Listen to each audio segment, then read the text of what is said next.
Il ne faut pas une explosion pour détruire une réputation. Parfois, une simple goutte d'eau suffit, un petit geste répété en silence, une phrase dite sans réfléchir, une promesse que tu n'as pas tenue.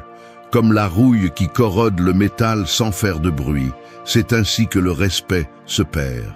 C'est ainsi que des personnes autrefois admirées sombrent, non pas à cause d'une grande erreur, mais à cause de habitudes quotidiennes qui semblent inoffensives, jusqu'à ce qu'il soit trop tard. Et le pire, c'est que personne ne te prévient, personne ne te dit « tu es en train de tomber ».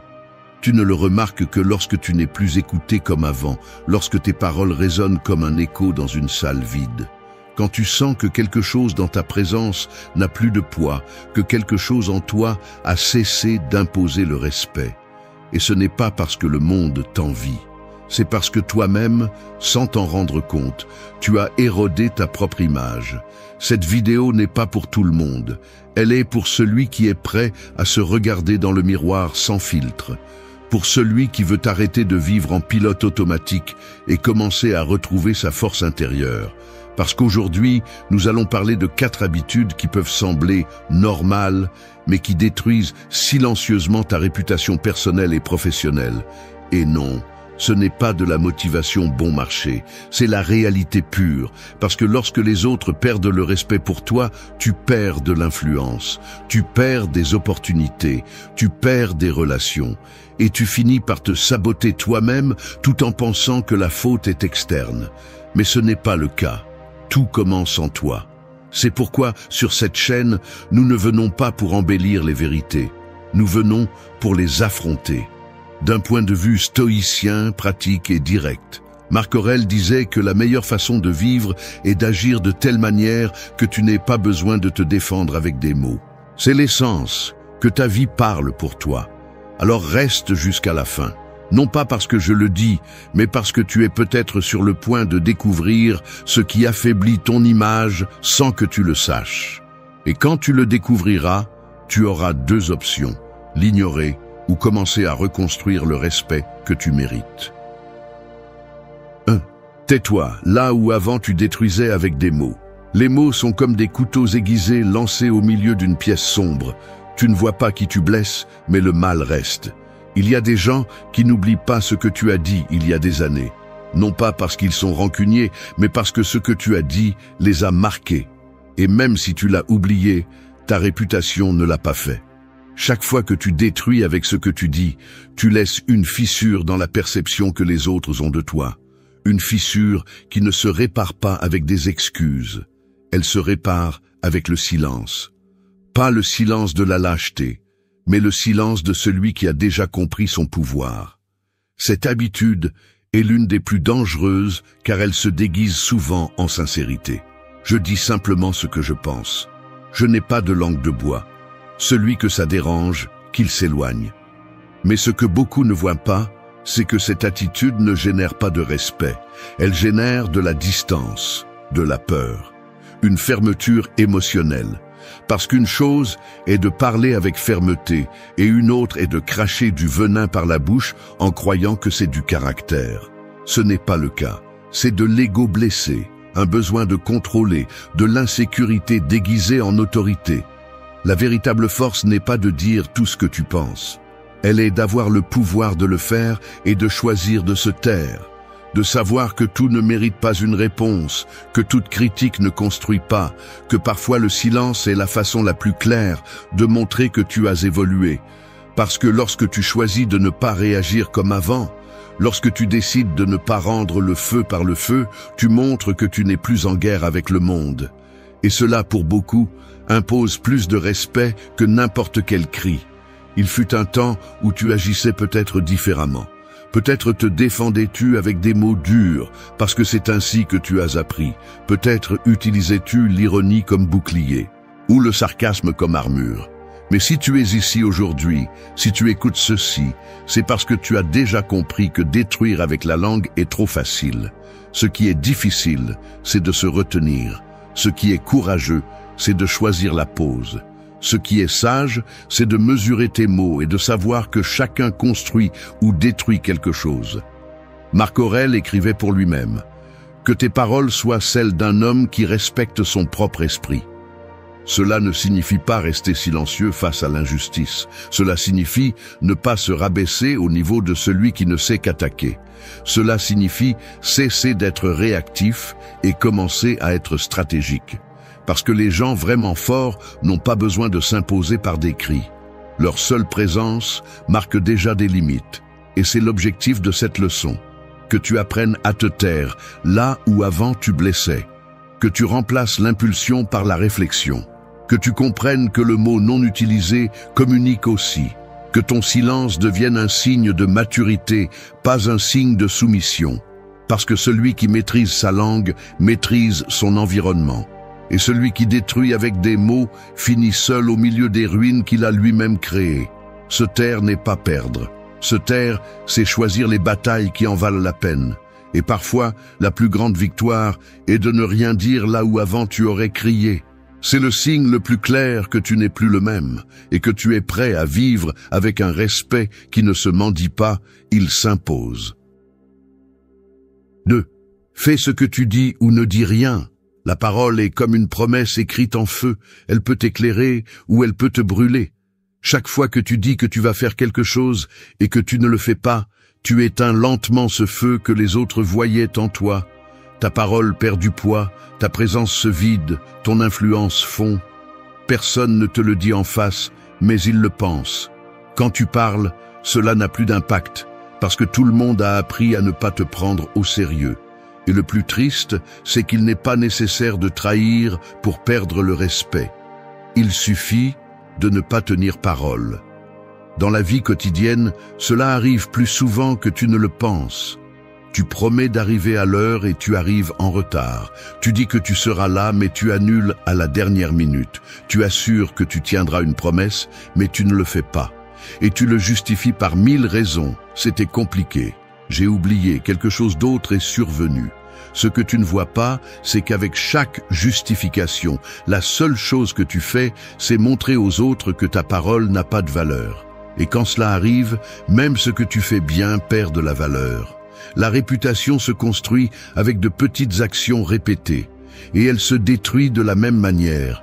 Tu n'as pas besoin de mentir pour paraître peu fiable. Il suffit de dire beaucoup et de faire peu. Il suffit de parler sans conscience, de promettre pour faire bonne impression, de t'engager sans mesurer.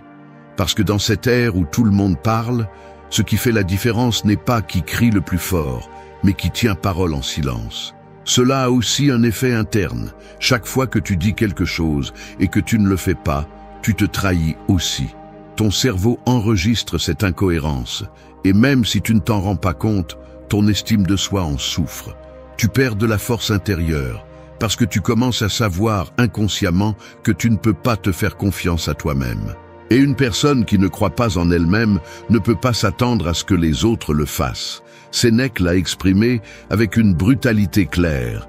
Il est plus honorable de ne pas promettre que de promettre et de ne pas tenir. Parce que la parole, quand elle est vraie, est un contrat. Et quand ce contrat est rompu encore et encore, tu ne perds pas seulement le respect, tu perds ton identité. Tu deviens quelqu'un qui parle pour remplir le vide, pas pour s'engager. Tenir parole ne signifie pas être parfait, cela signifie être conscient. Cela signifie mesurer tes mots avant de les lancer. Cela signifie dire moins et faire plus. Cela signifie comprendre que le respect se gagne avec la cohérence, pas avec des discours. Que celui qui agit sans annoncer impressionne plus que celui qui annonce sans agir.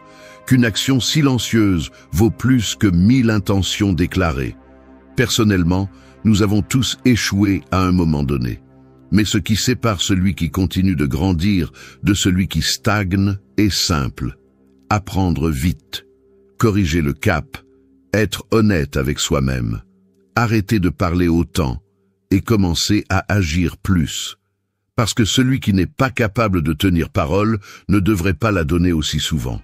Alors, la prochaine fois que tu es sur le point de dire « je le ferai »,« je serai là »,« je promets », fais une pause. Demande-toi si tu vas vraiment tenir parole. Et si la réponse est non, mieux vaut te taire. Parce que parfois, se taire est plus respectueux que de se mentir à soi-même et aux autres. Souviens-toi de ceci. Celui qui tient parole n'a pas besoin de s'expliquer. Il n'a pas besoin de convaincre. Sa présence parle déjà. Son historique répond déjà.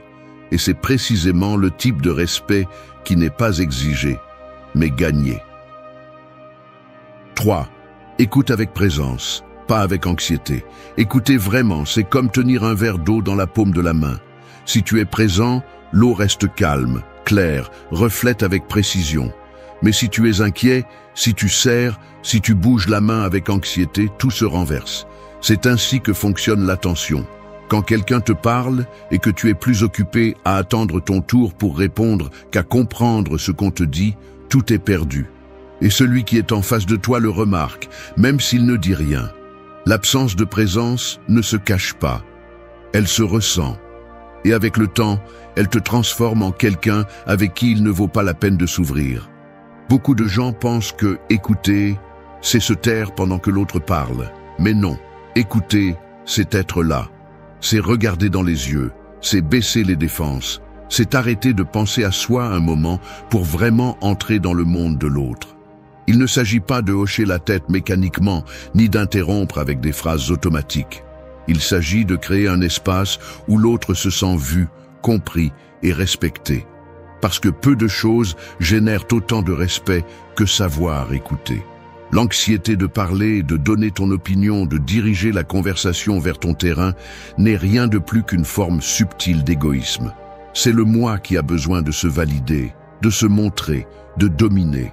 Mais cette impulsion te fait perdre plus que tu ne le penses. Elle te vole la connexion, elle te fait paraître impulsif. Et le plus dommageable, elle communique que tu ne valorises pas l'autre assez pour lui offrir ton attention complète. Une fois, lors d'une réunion de travail, un leader que tout le monde respectait a dit une seule phrase qui m'est restée gravée. « Si tu interromps, tu perds de l'autorité. » Non pas parce que tu as tort, mais parce que interrompre montre que tu ne peux pas attendre, que tu ne sais pas te contenir, que tu as besoin de t'imposer. Depuis lors, j'ai compris que écouter calmement est une forme de pouvoir silencieux. C'est une déclaration qui dit « Je n'ai pas besoin d'être le centre parce que j'ai déjà mon propre centre ». Épictète l'enseignait ainsi. Dieu nous a donné 2 oreilles et une seule bouche pour une raison. Parce que celui qui parle moins et écoute plus apprend, et celui qui apprend s'améliore. Mais celui qui attend seulement son tour pour parler n'écoute pas, il concourt. Et cette compétition invisible dans chaque conversation détruit la confiance sans que tu t'en rendes compte. Dans la vie quotidienne, ce manque de présence se voit dans des choses simples. Regarder le téléphone pendant que quelqu'un te parle. Répondre par monosyllabe, changer brusquement de sujet, parler par-dessus l'autre. Toutes ces actions, bien que petites, usent tes relations. Et quand elles sont constantes, les gens commencent à s'éloigner. Non pas à cause de ce que tu as dit, mais à cause de la façon dont tu les as fait se sentir, ignorés, interrompus, remplaçables. La présence n'est pas passivité. C'est une force active qui se ressent. C'est être complètement là où tu es. C'est montrer, sans le dire, que ce que l'autre te dit est important. Et cela, aujourd'hui plus que jamais, est rare. C'est pourquoi cela marque. Parce que dans un monde où tout le monde veut être écouté, celui qui sait écouter devient indispensable, précieux, respecté. Alors, la prochaine fois que quelqu'un te parle, ne t'anticipe pas. Ne pense pas à ce que tu vas répondre. Reste, regarde, écoute avec tous tes sens. Parce que parfois, l'acte le plus puissant n'est pas de parler, c'est d'être là. Celui qui écoute avec présence construit des ponts. 4. Remplace la plainte par l'action ou l'acceptation. Se plaindre, c'est comme être debout sous la pluie avec un parapluie fermé, en criant parce que tu es en train de te mouiller. La pluie tombe quand même. Rien ne change. Et plus tu te plains, plus tu as froid, plus tu t'épuises, plus tu te sens impuissant. La plainte constante ne résout rien, ne transforme rien, ne construit rien. Elle ne fait que consommer. Elle consomme ton énergie, ton attention, ta présence. Et le plus dangereux, elle consomme la façon dont les autres te perçoivent. Au début, les gens t'écoutent. Ils te donnent raison. Ils te comprennent. Mais si tu le fais tout le temps, si tout te semble mal, si chaque conversation se termine par une liste de choses que tu ne tolères pas, alors il ne te voit plus comme une personne réfléchie. Il te voit comme une personne épuisante, comme quelqu'un qui porte un nuage au-dessus de lui et cherche à le partager avec tout le monde. Et personne ne respecte celui qui se victimise comme un mode de vie. Parce qu'il n'y a rien d'inspirant chez quelqu'un qui ne fait que pointer du doigt ce qui ne va pas sans lever le petit doigt pour le changer ou l'accepter. La plainte n'est pas le problème. Le problème est de rester coincé dedans. Nous avons tous le droit d'exprimer ce qui nous fait mal, ce qui nous dérange, ce que nous ne comprenons pas. Mais après cela, il n'y a que deux chemins. Soit tu agis pour le changer, soit tu l'acceptes pour le lâcher. Tout le reste est de l'auto-épuisement déguisé en honnêteté. Il y a des gens qui font de la plainte leur identité. Ils se présentent au monde comme ceux qui ont toujours quelque chose à souffrir. Ils ne réalisent pas qu'ils abandonnent leur pouvoir, leur capacité d'influence, leur propre autonomie. Parce que lorsque tout dépend de ce que les autres font mal, tu passes au second plan, comme si tu ne pouvais rien faire. Et ce message est transmis. On le ressent. Les gens commencent à t'éviter, non pas parce qu'ils ne t'aiment pas, mais parce qu'à tes côtés tout semble plus lourd. Je l'ai appris à mes dépens. Pendant une période de frustration personnelle, chaque conversation que j'avais était une excuse pour lâcher mes plaintes. Le travail, les gens, le système, jusqu'à ce qu'un ami me dise quelque chose qui a fait mal, mais qui était nécessaire. Tu es tellement concentré sur ce qui te dérange que personne ne voit plus ce que tu as à offrir. J'ai alors compris que j'éteignais ma propre image avec des mots qui n'apportaient rien. Les stoïciens l'ont compris il y a des siècles. Épictète enseignait qu'il y a des choses qui dépendent de toi et d'autres qui ne dépendent pas, et que se concentrer sur ce que tu ne peux pas contrôler est une façon lente de perdre la paix. Marc Aurèle, quant à lui, l'a clairement écrit « Ne perds plus de temps à discuter de ce qu'est un homme bon.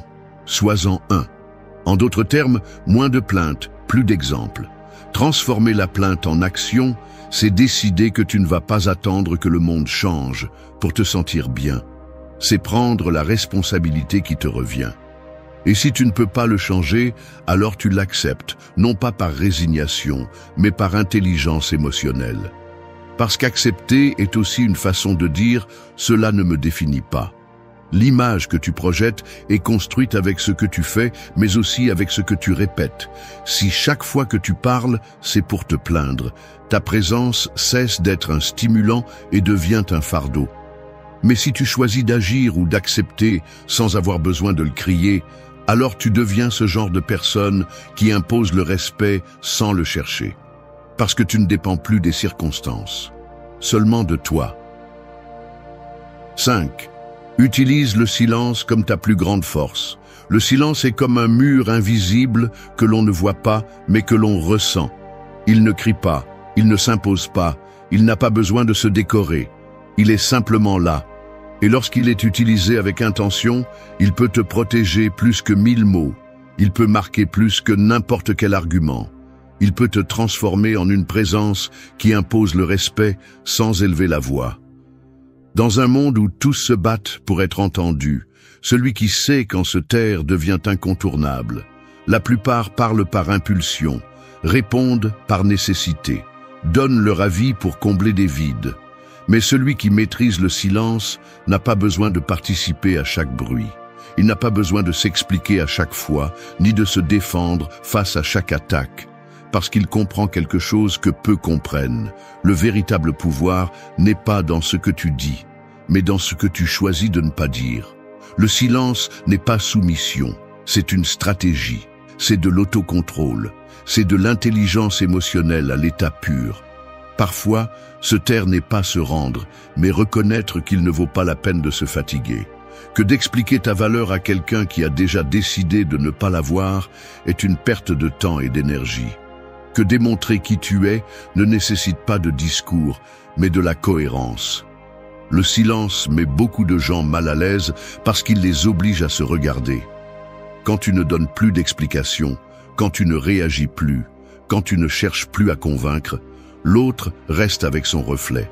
Et c'est là que commence à se faire sentir la différence entre celui qui est en paix et celui qui a besoin de bruit pour se sentir vivant. Au cours d'une discussion avec quelqu'un qui cherchait à me provoquer, j'ai compris le pouvoir du silence de manière brutale. Je n'ai pas répondu, je n'ai pas défendu mon point de vue, je l'ai juste regardé. Je suis resté ferme. Je l'ai laissé avec son anxiété. En quelques secondes, son ton a changé. Il a perdu de sa force, son attaque s'est dégonflée. Non pas parce que j'avais de meilleurs arguments, mais parce que mon silence a révélé son manque de contrôle. Et ce moment m'a appris que souvent, se taire est la façon la plus élégante de gagner. Marc Aurèle le pratiquait comme une philosophie de vie. Ses écrits ne sont pas des cris, ce sont des pensées à voix basse. Des réflexions qui ne cherchent pas à te convaincre, juste à te montrer le chemin. Parce que le véritable stoïcien ne se laisse pas emporter par l'impulsion. Il s'arrête, respire, analyse. Et bien souvent, il décide que la meilleure réponse est de ne pas en donner. Il y a des gens qui perdent le respect qu'ils imposaient en parlant trop, en donnant des opinions que personne n'a demandées, en réagissant là où ils devraient observer, en justifiant chaque pas, chaque décision, chaque émotion. Sans s'en rendre compte, ils s'exposent, ils se vident, ils perdent le mystère, la fermeté, la présence. Le silence bien utilisé, en revanche, construit une présence qui ne s'oublie pas. C'est le silence de celui qui est sûr de lui, de celui qui n'a pas besoin d'être approuvé, de celui qui ne mendie pas l'attention, de celui qui a compris que parfois le pouvoir est dans ce que tu ne partages pas, dans ce que tu gardes pour toi, dans ce que tu soutiens à l'intérieur. Mais ne confonds pas cela avec le fait de se taire par peur. Il ne s'agit pas de faire taire ta vérité. Il s'agit d'apprendre à choisir tes batailles, de savoir quand parler construit et quand cela ne fait que fatiguer. De savoir que le respect ne se réclame pas avec des mots, il s'impose avec une attitude. Et une attitude ferme naît d'un esprit calme. Celui qui maîtrise le silence ne reste pas sans réponse. Il n'éprouve simplement plus le besoin de les donner, parce que son énergie n'est pas mise à convaincre, mais à agir. Elle n'est pas à se défendre, mais à se maintenir. Elle n'est pas à plaire, mais à soutenir sa vérité, sans avoir besoin de la décorer avec d'autres histoires. 6. Sois cohérent même quand personne ne te voit. La cohérence est comme une ombre. Elle est toujours avec toi, même quand tu penses que personne ne la regarde. Tu peux agir différemment quand tu penses que personne ne te regarde. Tu peux feindre, tu peux prétendre, mais l'ombre s'allonge toujours derrière toi. Et quand la lumière de la vérité arrive, cette ombre révèle tout. Il n'y a pas moyen de cacher longtemps qui tu es vraiment quand personne ne te regarde. Aujourd'hui, plus que jamais, nous vivons dans un monde où l'image semble plus importante que l'essence. Les gens cherchent à paraître disciplinés, à paraître forts, à paraître respectables. Mais la clé n'est pas dans ce que tu montres, mais dans ce que tu pratiques quand tu n'es pas applaudi. La véritable réputation ne se construit pas devant les autres. Elle se forge dans l'invisible, dans ce que tu choisis de faire quand la caméra est éteinte, quand personne ne regarde, quand tu pourrais prendre le raccourci et personne ne le saurait. La cohérence ne signifie pas la perfection. Cela signifie aligner ce que tu dis avec ce que tu fais, ce que tu penses avec ce que tu décides, ce que tu promets avec ce que tu accomplis. Et cela ne se fait pas avec des discours. Cela se fait avec de la pratique, avec une discipline interne, avec un type de rigueur qui ne cherche pas la reconnaissance, mais le respect de soi. Parce que la cohérence est avant tout une forme de respect de soi. Une fois, j'ai entendu quelqu'un dire « Cette personne est complètement différente quand il n'y a personne autour ». Et il ne le disait pas avec admiration. Il le disait avec déception, parce que ce qui détruit le plus la crédibilité de quelqu'un n'est pas une erreur, c'est l'incohérence soutenue. C'est voir quelqu'un prêcher une chose et vivre une autre. Et quand cela se produit, son image tombe, non pas parce que d'autres l'ont jugé, mais parce qu'il s'est démasqué lui-même. Marc Aurèle parlait constamment de se gouverner soi-même, de vivre selon la raison, le devoir, la vertu, non pas pour que les autres le voient, mais parce qu'il comprenait que le respect durable naît de l'effort silencieux. Le stoïcien n'agit pas pour la récompense ou l'applaudissement. Il agit parce que sa conscience l'exige. Être cohérent même quand personne ne te voit implique de petites décisions. Ne pas regarder ce que tu sais que tu ne devrais pas. Ne pas parler mal de quelqu'un même si tu en as l'occasion. Ne pas prendre ce qui ne t'appartient pas même si c'est facile. Ne pas justifier ce qui va à l'encontre de tes principes simplement parce que personne ne le saura. Et le faire non pas pour paraître correct, mais pour l'être. La cohérence a un prix. Ce n'est pas toujours confortable. Parfois, cela exige de rester seul, de perdre des opportunités, de résister aux tentations. Mais ce que tu gagnes en retour est beaucoup plus précieux. La tranquillité intérieure, l'estime de soi réelle, le respect qui ne s'achète pas, il s'impose par l'exemple. Les autres le remarquent même s'ils ne le disent pas. Ils savent qui tu es quand ils observent comment tu agis dans les détails. Si tu parles mal de quelqu'un quand il s'en va, si tu fais le contraire de ce que tu prêches, si tu es une personne devant le public et une autre quand tu es seul, tôt ou tard, cela se sait. Et quand cela se sait, ta parole ne vaut plus la même chose. C'est pourquoi chaque décision que tu prends en privé est un vote pour la personne que tu deviens. Chaque acte caché construit ou détruit la confiance que les autres ont en toi. La cohérence n'est pas une pause, c'est un mode de vie. Et celui qui la pratique en silence finit par être respecté à haute voix. 7. Fais parler ta présence pour toi. Une bougie ne fait pas de bruit lorsqu'elle éclaire une pièce, mais tout le monde remarque sa lumière. C'est ainsi que doit être ta présence. Tu n'as pas besoin d'entrer en t'annonçant. Tu n'as pas besoin de crier ta valeur, ni de prouver quoi que ce soit avec des mots vides. Tu as juste besoin d'être là. Et d'être là avec une force qui ne s'impose pas, mais qui se ressent. Une énergie qui n'a pas besoin d'être expliquée. Une confiance qui ne se construit pas avec des phrases, mais avec une attitude. Aujourd'hui, beaucoup pensent que le respect se réclame en parlant plus fort, en marchant avec arrogance ou en répétant constamment leurs valeurs. Mais la vérité est ailleurs. Celui qui est vraiment respecté est celui qui sait être silencieux et qui domine pourtant l'ambiance. Parce que lorsque ta présence parle, ta bouche peut se reposer. Et cela n'est possible que lorsque tu as travaillé sur toi-même à tel point que tu n'as besoin de convaincre personne. Ta présence est le reflet de tout ce que tu fais lorsque personne ne te regarde. C'est le résultat cumulé de ta discipline, de ton intégrité, de ta capacité à contrôler tes émotions et de ta manière de traiter les autres. C'est la somme de la façon dont tu te comportes lorsque tu es en paix et lorsque tu es sous pression. Et cela ne peut pas être feint. On le ressent. Il y a des personnes qui ne disent pas grand-chose, mais lorsqu'elles entrent dans une pièce, l'ambiance change.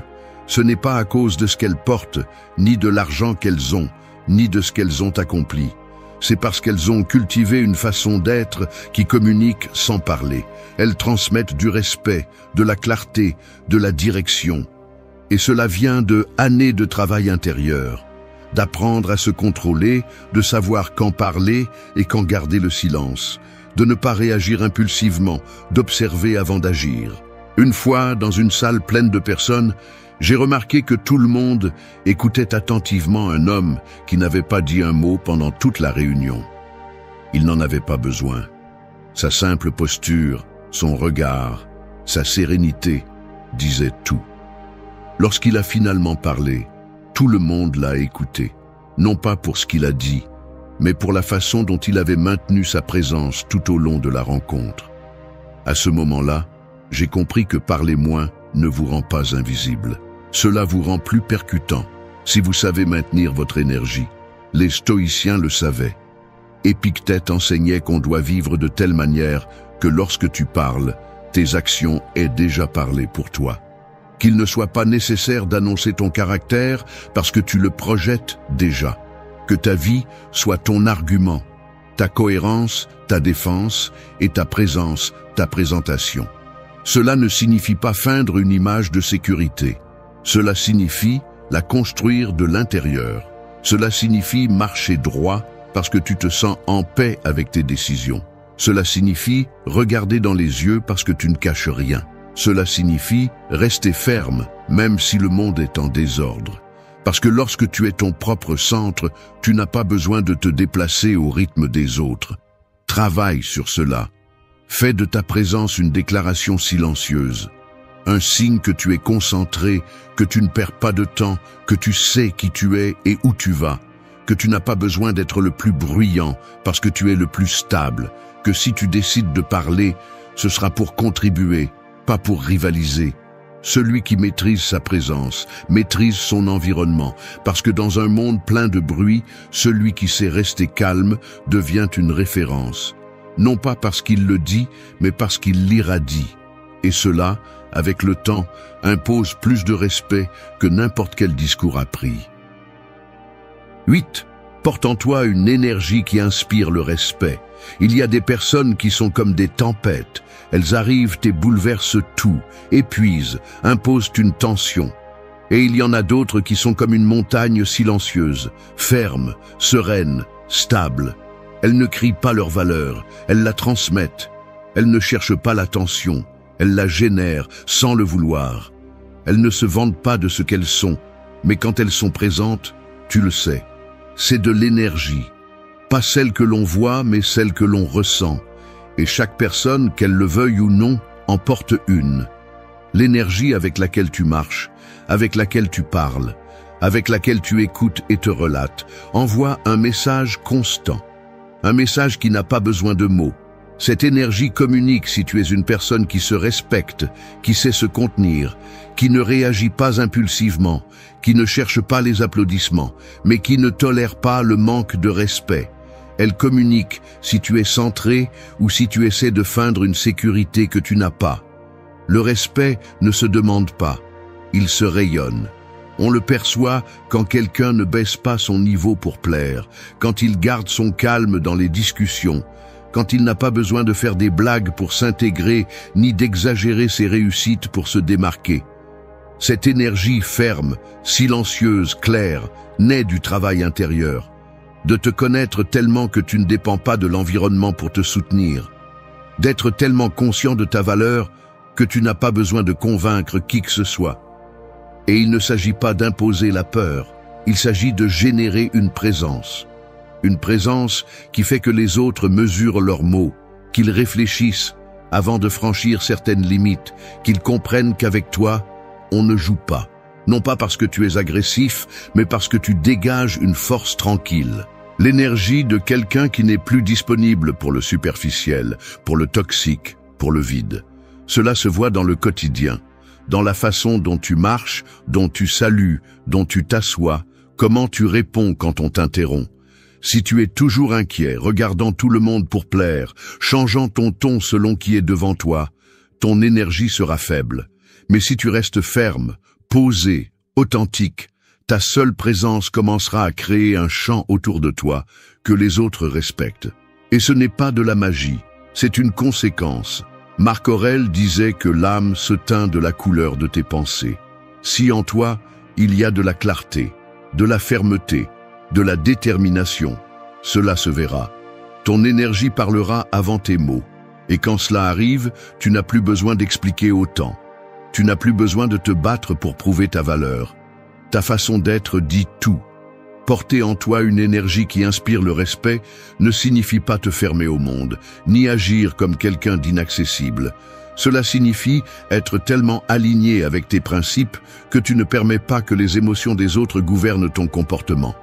Cela signifie protéger ton équilibre, prendre soin de ton énergie, choisir avec qui tu partages ton temps et quelle bataille tu décides d'affronter.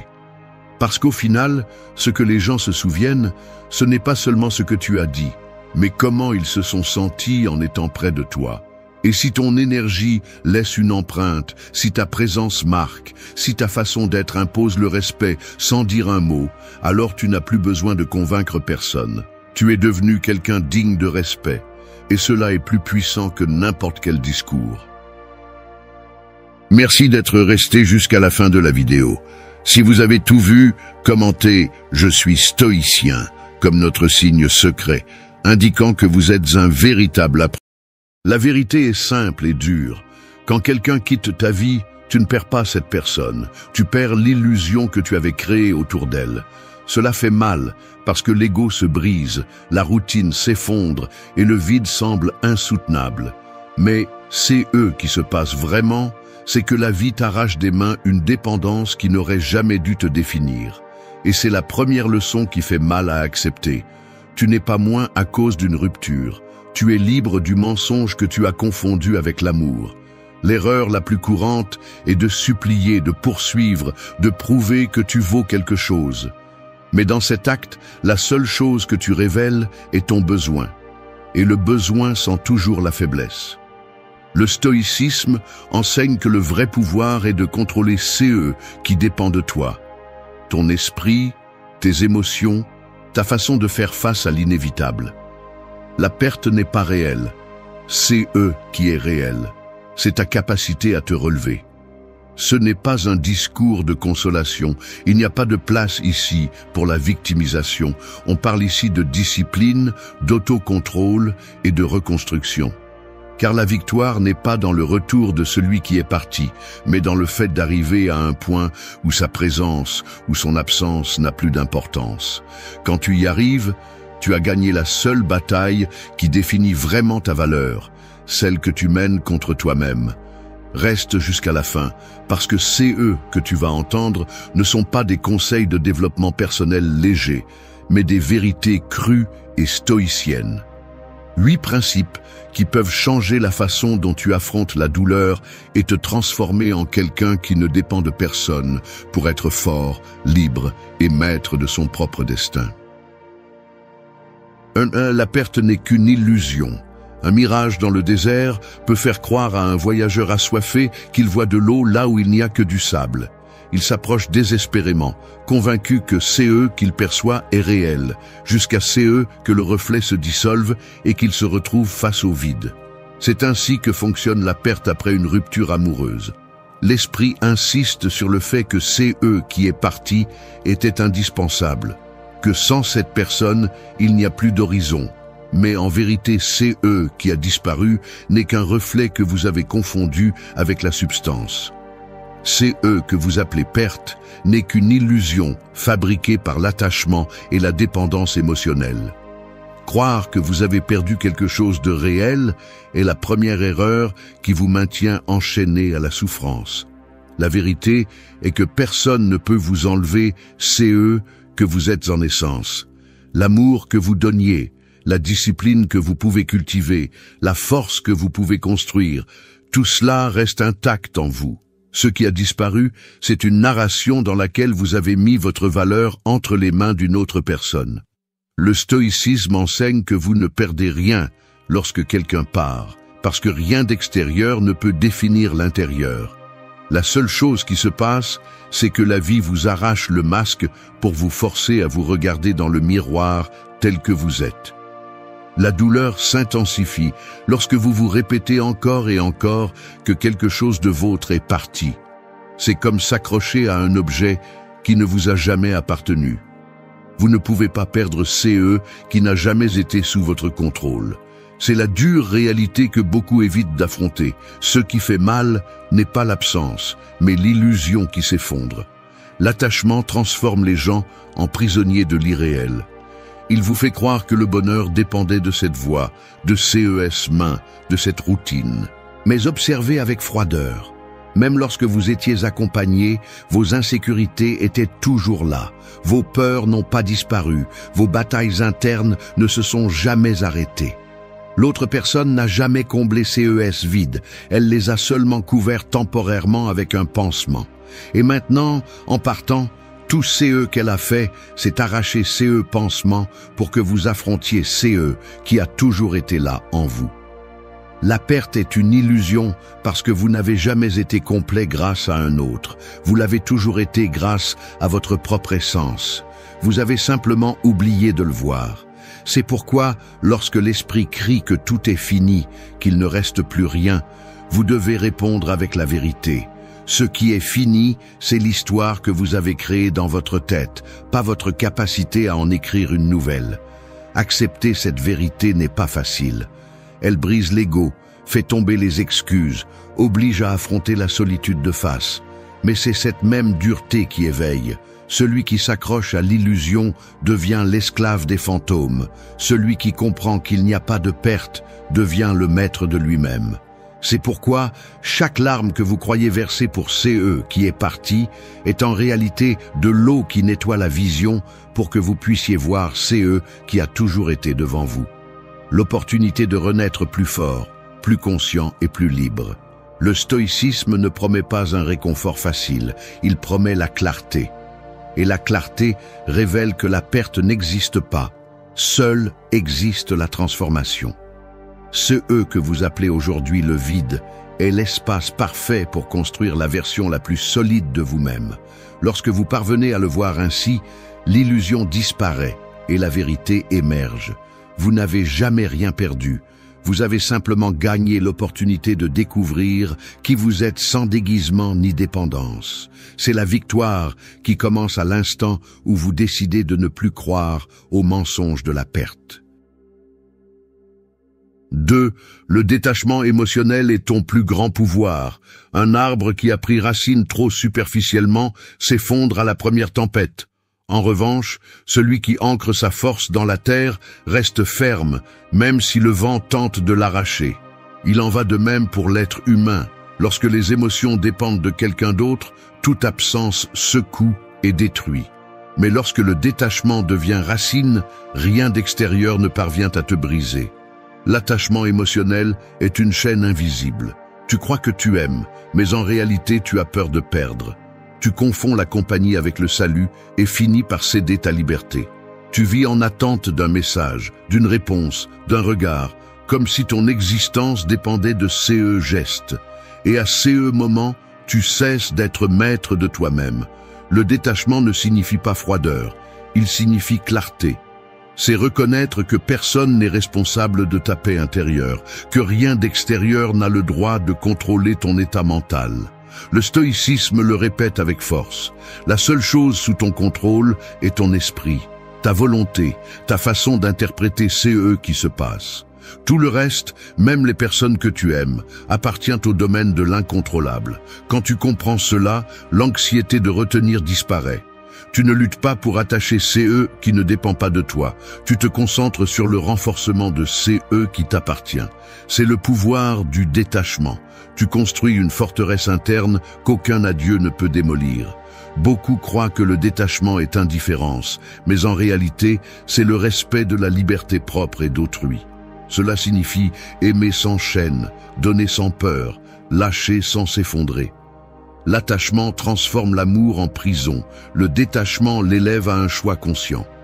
Quand tu apprends à ne pas dépendre, l'amour que tu donnes est plus pur, car il ne naît plus de la peur de la solitude, mais de l'abondance de celui qui sait être complet. La douleur après une rupture est amplifiée parce que l'attachement n'accepte pas la réalité. Il insiste sur le fait que sans cette personne, la vie n'a pas de sens. Mais observe avec froideur. Avant de la connaître, tu respirais déjà, tu rêvais déjà, tu suivais déjà ton propre chemin. L'attachement fait oublier cette vérité et c'est pourquoi le coup semble mortel. Se détacher, c'est retrouver cette mémoire, se rappeler que la force a toujours été en toi. L'homme qui pratique le détachement n'a rien à prouver. Il ne mendie pas l'attention, ne supplie pas l'amour, ne négocie pas sa dignité. Il marche avec l'assurance de celui qui sait que sa propre valeur ne fluctue pas avec l'approbation extérieure. Ce tempérament se remarque dans le regard, dans la façon de parler, dans la manière de décider. Et quand le monde le perçoit, il reconnaît un pouvoir qui ne peut être manipulé. Le détachement émotionnel est l'arme la plus silencieuse et efficace. Il ne détruit pas l'autre, il te construit. Il ne s'agit pas de fuir les sentiments, mais de les gouverner. Car l'homme qui domine son cœur ne devient pas un robot, il devient un sage. Il aime quand il choisit d'aimer, il s'éloigne quand c'est nécessaire, il souffre sans perdre sa dignité et il profite sans perdre le contrôle. C'est la vraie liberté. Si tu parviens à comprendre ces principes, chaque rupture, chaque silence et chaque absence cesseront d'être des chaînes et deviendront des rappels de ton autonomie. Le détachement ne te rend pas insensible, il te rend invincible. Il te libère de l'illusion de devoir pour que tu découvres le pouvoir de choisir. Et là, sur ce terrain d'indépendance émotionnelle, se sème la plus grande victoire, être maître de soi-même dans un monde où tout le monde s'accroche désespérément à ce qu'il ne peut retenir. 3. Le respect est plus fort que l'amour. Le feu peut brûler avec force et tout consumer en quelques secondes, mais lorsqu'il n'est pas contrôlé ni dirigé, il s'éteint rapidement, laissant derrière lui des cendres et du vide. L'amour ressemble à ce feu, intense, séduisant, capable d'éclairer toute une vie. Mais s'il manque de respect, il devient fragile et finit par détruire ce qu'il était censé soutenir. Le respect est la base qui maintient tout lien solide, même lorsque la flamme de l'amour perd de son intensité avec le temps. Beaucoup confondent aimer avec posséder, pensant que ressentir de l'affection est suffisant pour maintenir quelque chose de durable. La réalité est différente. L'amour sans respect se transforme en prison, en une scène où la passion devient dépendance et la proximité contrôle. Ce « qui devrait être une union devient une chaîne. Lorsqu'il manque de respect, l'amour cesse d'être constructif et devient un mécanisme d'usure. C'est là que la douleur apparaît avec le plus de cruauté, car ce n'est pas seulement l'absence qui fait mal, c'est l'humiliation d'avoir échangé sa dignité contre des promesses vides. Le stoïcisme enseigne que rien de l'extérieur ne nous appartient. Ni le partenaire, ni l'attention, ni l'affection de quelqu'un d'autre ne font partie de ce que nous pouvons contrôler. La seule chose qui est entre nos mains est la vertu, la cohérence avec soi-même, la capacité d'agir avec dignité même si tout autour s'effondre. L'amour aveugle, le respect donne une vision. L'amour excessif demande, exige, consomme. Le respect pose des limites, soutient l'identité, protège l'essence personnelle.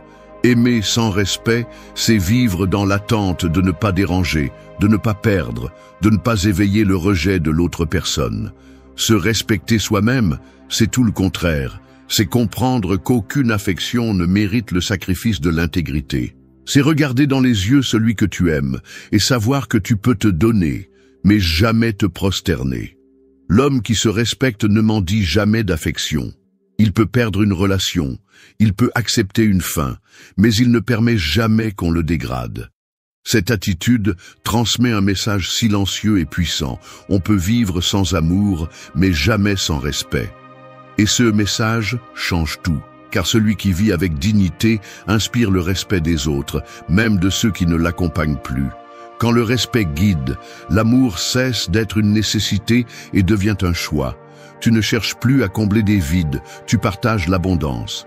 Tu ne crains plus la solitude, tu apprécies la liberté d'être complet.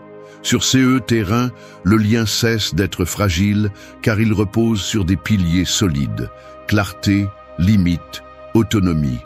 Le respect transforme l'amour en quelque chose qui ne blesse pas, qui n'asservit pas, qui ne consomme pas. La douleur d'une rupture est plus facilement supportable lorsque tu comprends cela. Ce qui fait vraiment mal, ce n'est pas que quelqu'un soit parti, mais de se souvenir des moments où tu as cessé de te respecter par peur de perdre. C'est la véritable blessure, la trahison envers toi-même. Mais c'est aussi l'occasion de guérir, de décider que tu ne donneras plus jamais ta dignité en échange d'affection. Le respect est plus fort que l'amour, parce qu'il ne dépend pas de l'émotion, mais de la volonté. L'amour se ressent, le respect se construit. L'amour peut s'éteindre, mais le respect reste comme une empreinte de caractère. Lorsque tu comprends cela, la perte cesse de faire peur et l'absence cesse d'être une menace. Parce qu'au final, la seule chose à laquelle on ne peut renoncer, n'est pas l'amour reçu, c'est le respect que tu te dois à toi-même. 4. Le silence et l'absence sont ton arme invincible. L'écho dans une grotte vide semble plus fort que n'importe quel cri. Il n'est pas nécessaire de répéter les mots. Le vide suffit pour que le son se multiplie et résonne dans l'esprit. C'est ainsi que fonctionne le silence après une rupture. Ce n'est pas une faiblesse, c'est du pouvoir concentré. L'absence n'est pas un signe de reddition, c'est une stratégie qui désarme plus que n'importe quelle confrontation. Alors que beaucoup cherchent à crier, à expliquer, à justifier ou à réclamer, le silence devient la réponse qui frappe sans avoir besoin de hausser la voix. L'instinct pousse à se défendre, à parler, à remplir le vide avec des mots qui tentent de récupérer CE qui a été perdu.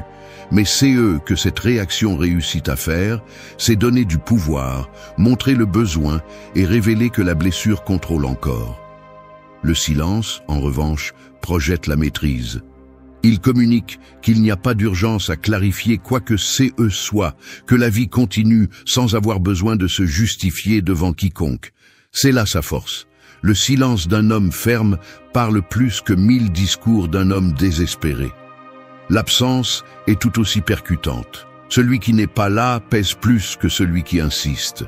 Le stoïcisme enseigne à ne pas lutter contre CE qui ne dépend pas de soi-même.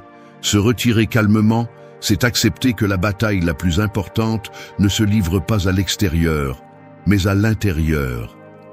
Être absent n'est pas disparaître par lâcheté.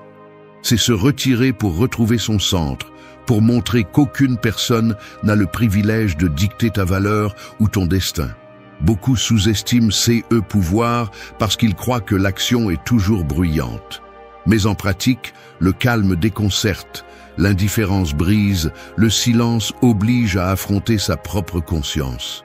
L'autre personne peut justifier ses décisions, voire inventer des arguments pour se défendre, mais face à l'absence, il n'y a pas de réplique possible. Celui qui se tait et part fermement laisse l'autre pris dans son propre écho, obligé d'écouter CE qu'il ne voulait pas reconnaître. L'homme qui maîtrise le silence et l'absence projette l'autorité. Il ne cherche pas à convaincre, il n'essaie pas d'expliquer, il ne tombe pas dans le jeu de la provocation. Il se retire simplement avec dignité et CE retrait devient une présence beaucoup plus forte que n'importe quel mot. Le silence est gênant parce qu'il démontre l'indépendance. L'absence fait mal parce qu'elle révèle qu'il n'y a jamais eu de besoin. Cela ne signifie pas une froideur absolue, cela signifie une stratégie. Se taire n'est pas se cacher, c'est choisir de ne pas gaspiller d'énergie sur CE qui ne méritent pas d'attention.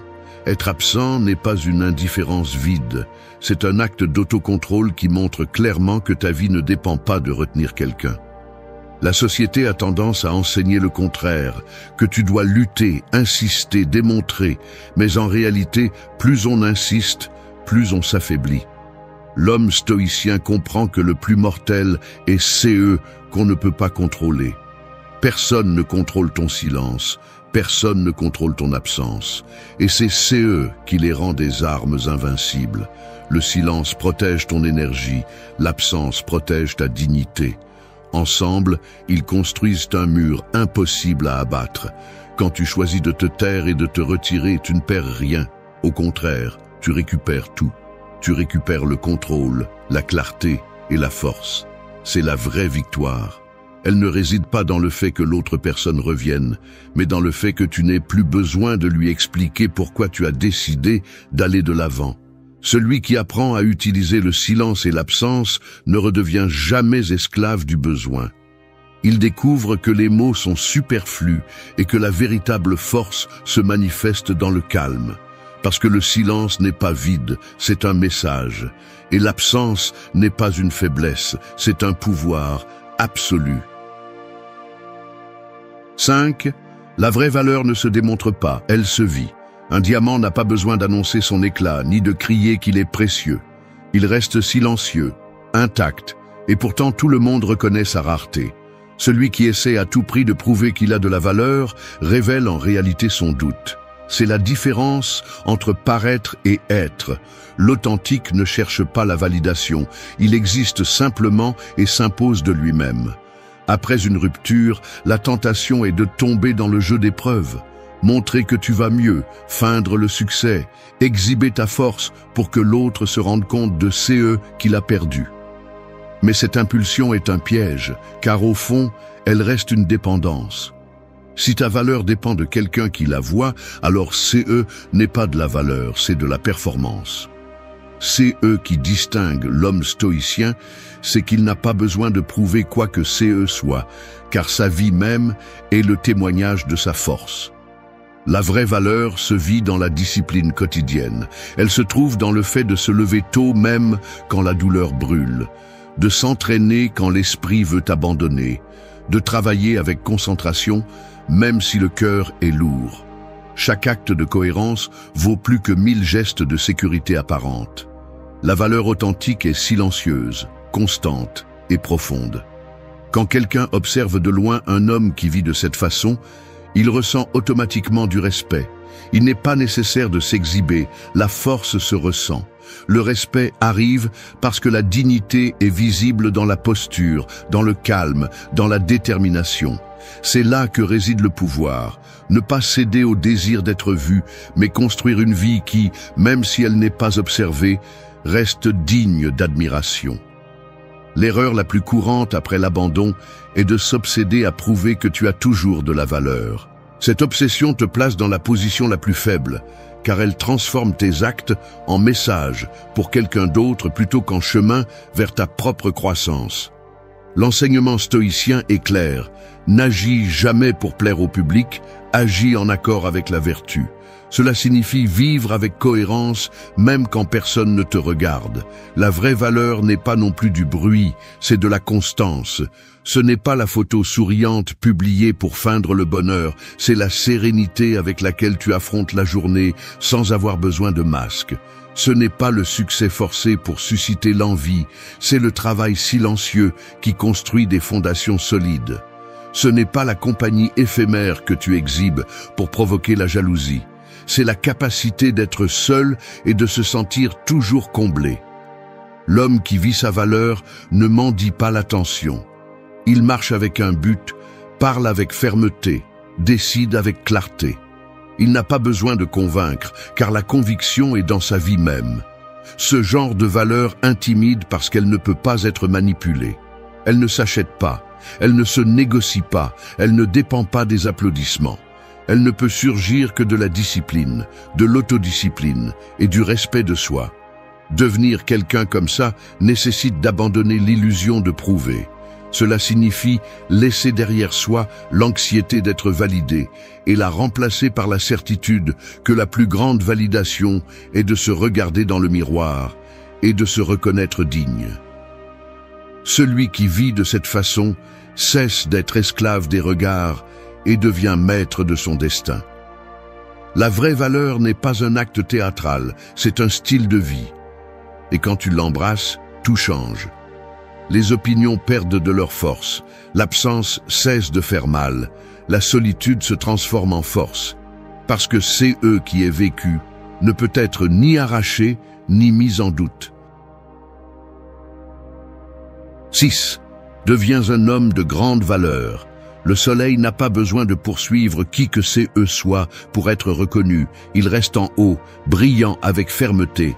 Et c'est cette constance qui marque le début et la fin de chaque jour. Ainsi doit être la présence de celui qui se forge dans la discipline et l'autocontrôle. Une force qui ne supplie pas, ne se cache pas et ne dépend pas non plus de l'approbation des autres. Devenir un homme de grande valeur signifie être comme le soleil, stable, imposant, impossible à ignorer même en silence. Après une rupture, beaucoup pensent que le chemin consiste à montrer des changements superficiels pour démontrer CE qu'ils ont perdu. Cette attitude est un piège, car elle révèle un manque et une dépendance. Le véritable pouvoir ne se démontre pas par des gestes pour les autres, mais par la vie elle-même, par la cohérence entre CE que tu penses, dis et fais. Un homme de grande valeur ne cherche jamais à convaincre, car sa transformation se reflète dans chaque action quotidienne, pas dans des paroles vides. Ce processus ne se construit pas avec théâtralité, mais avec discipline. Cela signifie se lever lorsque la fatigue brûle, s'entraîner même si la douleur brûle encore, apprendre en silence pendant que les autres se distraient. Chaque habitude cultivée devient une brique qui renforce le mur intérieur. C'est là que réside la différence. Tandis que beaucoup font semblant, l'homme de valeur s'occupe de construire dans l'ombre, sachant que le résultat inévitable sera visible pour tous. Le stoïcisme enseigne que rien d'extérieur ne garantit la stabilité.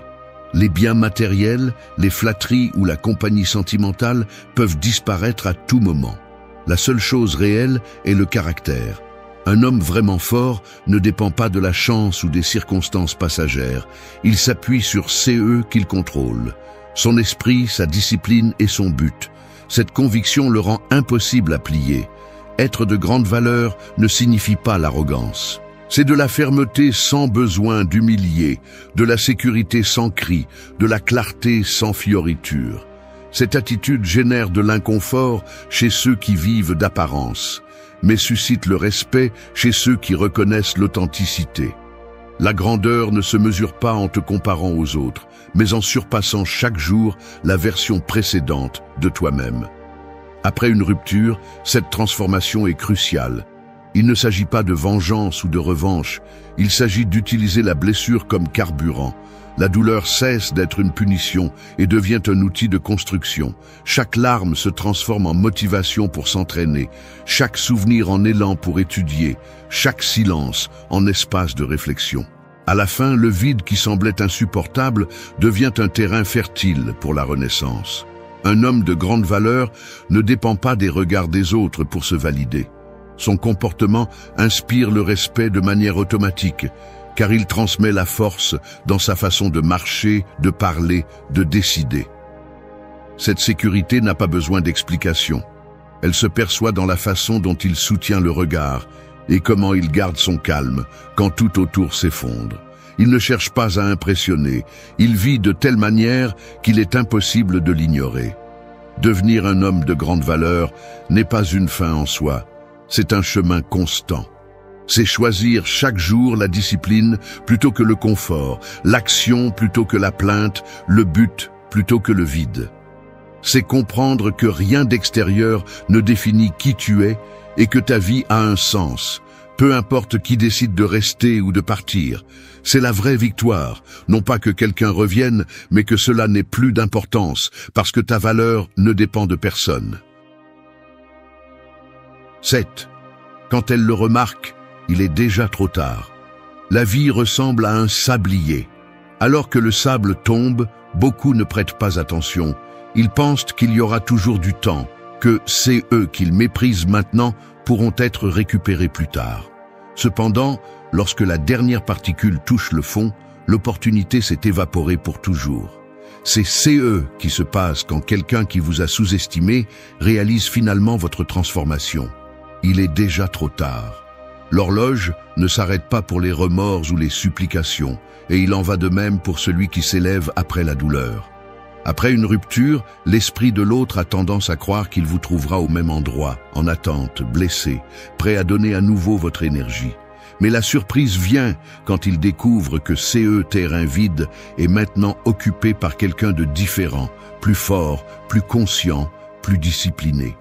L'homme qui mendiait l'attention n'existe plus, car la douleur l'a forcé à se réveiller.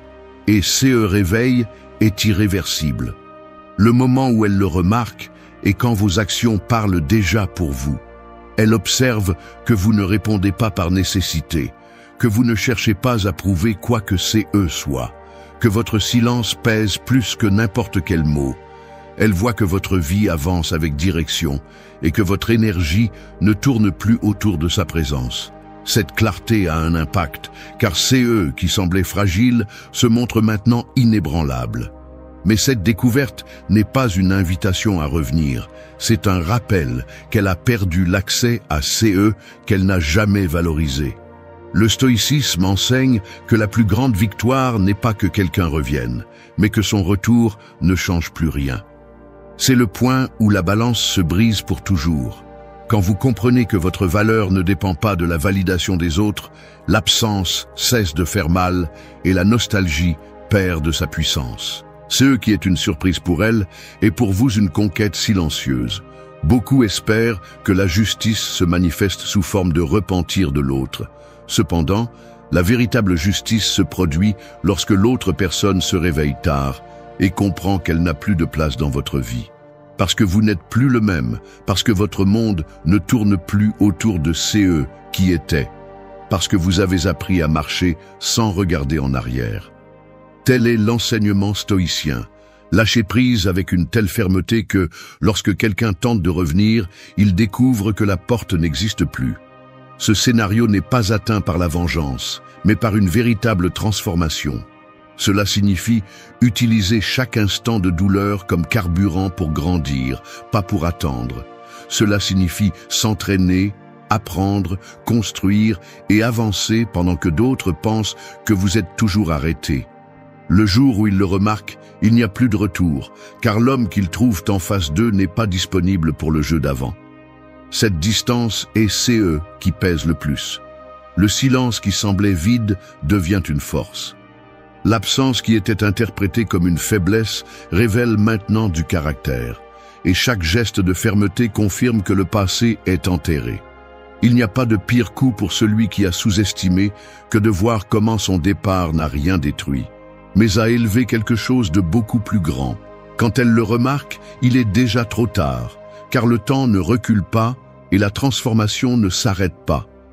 C'est la victoire silencieuse, celle qui ne cherche pas d'applaudissements, celle qui n'a pas besoin de témoins. C'est la victoire de s'être trouvé soi-même et de ne jamais revenir au point où votre valeur dépendait de quelqu'un d'autre. Là, dans cette clarté, vous découvrez la vérité ultime. Ceux qui semblaient être une perte étaient en réalité le début de votre liberté. 8. La victoire stoïque est un nouveau départ. L'aube ne demande jamais la permission d'arriver. La nuit peut être longue, sombre et froide, mais au moment le moins attendu, l'horizon s'illumine et recouvre tout d'une lumière qui ne tolère aucune résistance. C'est ainsi que se produit la véritable victoire après la perte. Il ne s'agit pas de revenir en arrière, ni de récupérer CE qui a été perdu, mais de se lever avec une clarté qui transforme l'obscurité en élan pour renaître. Beaucoup voient la victoire comme une revanche. Ils veulent que l'autre souffre, qu'il réalise CE qu'il a laissé derrière lui, qu'il ressente l'absence comme une punition. Mais cette vision reste coincée dans le même cercle de dépendance. Le triomphe stoïque ne consiste pas à faire reconnaître votre valeur par quelqu'un d'autre, mais à atteindre un point où cette reconnaissance n'est plus nécessaire. La véritable victoire ne réside pas dans la démonstration, mais dans le fait de vivre une vie si solide que le passé perd de son importance. Le nouveau départ est CE, qui distingue l'homme qui a appris de sa chute. Il ne reste pas paralysé par la nostalgie. Il ne gaspille pas d'énergie à planifier des vengeances ou à nourrir des souvenirs. Il se concentre sur CE, qu'il peut construire à partir de zéro. Le stoïcisme enseigne que chaque perte est une graine de croissance, si elle est affrontée avec discipline.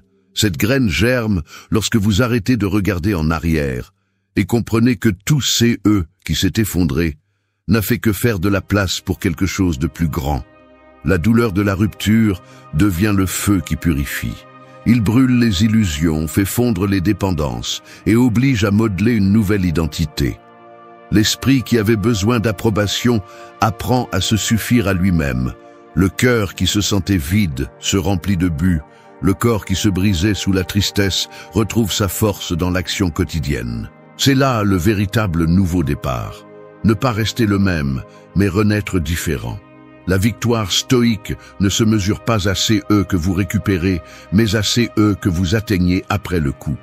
Chaque jour où vous choisissez la discipline plutôt que la faiblesse fait partie de cette conquête. Chaque silence que vous choisissez au lieu de la réaction impulsive renforce votre caractère. Chaque pas vers votre but, aussi petit soit-il, marque le début d'une vie différente. La victoire n'est pas un instant, c'est un processus qui se réaffirme à chaque décision consciente. Celui qui atteint cet état ne craint plus la solitude, car il comprend que la solitude n'est pas un vide, c'est un terrain fertile pour grandir. Il ne craint plus le rejet, car il sait que rien d'extérieur ne définit sa valeur. Et il ne craint plus l'avenir, car il a appris que l'incertitude n'est pas une menace, c'est un terrain ouvert pour créer CE qu'il n'osait pas auparavant. Cette mentalité le rend invincible face à la nostalgie, car il comprend que CE, qui semblait être la fin, était toujours un début déguisé. La victoire stoïque est, en essence, une renaissance. C'est regarder en arrière sans rancœur, regarder le présent avec fermeté et regarder l'avenir avec détermination. Il ne s'agit pas de redevenir le même, mais de remercier de ne plus l'être. L'homme qui embrasse CE, nouveau départ, n'a pas besoin de récupérer CE qui a été perdu, car il a trouvé quelque chose de plus précieux, la certitude que tout CE dont il a besoin. La vie ne se laisse pas dominer. Plus tu essaies de tout contrôler, plus tu souffres. Tu t'épuises en voulant que chaque détail se passe à ta manière, et dans la tentative, tu perds de l'énergie, de la paix et de la clarté. Le stoïcisme est clair. Tu ne peux pas soumettre le monde, mais tu peux te gouverner toi-même, et c'est là le véritable pouvoir. L'erreur courante est de forcer. Forcer les relations, les résultats, les temps, même les émotions. Nous croyons qu'avec la pression, nous obtiendrons CE que nous désirons, mais en réalité, nous ne générons que plus de frustration. L'attachement étouffe, l'anxiété détruit, et l'obsession de contrôler CE qui ne dépend pas de toi finit par être une chaîne qui traîne ta vie. Faire confiance au flux n'est pas être passif, c'est agir avec discipline, te concentrer sur CE qui est réellement entre tes mains et apprendre à lâcher prise sur le reste. C'est la force de celui qui ne désespère pas, de celui qui sait attendre avec calme mais reste ferme sur son chemin. Ce calme, loin d'être une faiblesse, est la plus grande démonstration de pouvoir. Reste jusqu'à la fin, car ici, tu apprendras 8 leçons pratiques que tu peux appliquer dès aujourd'hui. Des leçons pour arrêter de forcer, lâcher l'anxiété et commencer à vivre avec la force sereine de quelqu'un qui fait confiance au processus de la vie, sans se rendre, mais sans non plus se perdre dans CE qu'il ne peut pas contrôler. Apprenez la sagesse de planter et d'attendre. Un arbre ne naît pas en frappant la terre, ni en exigeant que le soleil le regarde plus longtemps. Une graine, lorsqu'elle est enterrée, semble avoir été oubliée, semble morte sous le poids de la terre. Mais en silence, sans bruit, sans hâte, elle commence à se transformer. Celui qui plante sait que le désespoir ne fera pas germer plus vite. Il peut arroser avec soin, la protéger du vent, mais il ne peut pas ouvrir la terre de ses mains pour forcer la tige à sortir avant l'heure. S'il le fait, il le tue. C'est la métaphore parfaite de la vie. Tout CE que vous essayez d'arracher avant qu'il ne mûrisse se flétrit dans vos mains. L'anxiété de vouloir des résultats immédiats vous vole votre calme. Vous commencez un projet et vous voulez le voir réussir tout de suite. Vous commencez un chemin et vous désespérez parce que vous n'êtes pas encore arrivé à la fin. Vous vivez dans l'obsession du pas encore et oubliez que la croissance se produit dans le processus, dans ces jours où il semble que rien ne se passe, mais en réalité, tout se met en place sous la surface. Le stoïcisme nous rappelle que l'impatience est l'ennemi de la vertu, car elle vous rend esclave du temps au lieu de vous apprendre à marcher avec lui. Planter et attendre ne signifie pas rester immobile les bras croisés. C'est comprendre que votre rôle est de préparer le terrain, de faire votre part avec constance, mais de laisser la vie suivre son rythme. Vous ne contrôlez pas les saisons, vous ne commandez pas la pluie ni le soleil. Tout comme un agriculteur ne se torture pas chaque jour en se demandant si la graine a déjà poussé, vous ne devriez pas vivre en pressant le destin pour qu'il s'adapte à vos caprices. Le calme ne signifie pas l'inaction, il signifie la confiance dans le travail que vous avez déjà fait et dans le processus qui n'est pas encore visible. Le contrôle excessif détruit, parce qu'il vous fait croire que vous pouvez accélérer CE qui a seulement besoin de temps. Cette relation que vous forcez perd de son authenticité. Cet objectif que vous poursuivez avec anxiété devient une obsession et vous consume. Lorsque vous apprenez à planter et à attendre, vous découvrez la force de la patience et vous comprenez que CE qui arrive trop vite a aussi tendance à partir trop vite. La solidité se construit avec la répétition, avec la discipline quotidienne, avec un engagement qui n'exige pas de gratification immédiate. Dans la pratique quotidienne, cela signifie apprendre à vous soutenir dans les jours vides, lorsque rien ne semble avancer. Cela signifie écrire, s'entraîner, étudier, construire, même si personne ne l'applaudit encore. Cela signifie avoir confiance en CE, que votre constance est l'eau qui nourrit la graine, même si vous ne voyez pas encore la première feuille. Et surtout, cela signifie résister à la tentation de renoncer parce que le résultat tarde. La graine ne tarde pas, elle a simplement son propre temps. La chose la plus agressive de cette leçon est que la vie ne s'arrête pas pour s'adapter à votre anxiété. Si vous voulez tout rapidement, la seule chose que vous obtenez est de vivre à moitié, en courant après CE qui n'est pas encore là. Planter et attendre est un acte de rébellion contre la hâte, contre le bruit et contre cette voix qui vous dit que CE n'est jamais assez. C'est choisir le calme comme stratégie de pouvoir. C'est dire « je continue, je fais confiance, je ne me plie pas même si le fruit n'apparaît pas encore ». C'est la vraie sagesse. Planter avec discipline, attendre avec confiance et se tenir fermement. Parce que la vie ne répond pas aux cris ni au désespoir.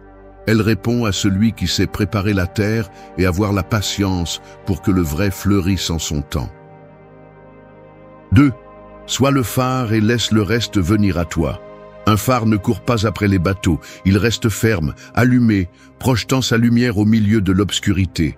Il ne supplie pas d'être vu, ni ne désespère d'atteindre qui que ce soit. Il brille simplement. Et parce qu'il brille, les bateaux le trouvent. C'est l'image de quelqu'un qui comprend le pouvoir d'être le phare.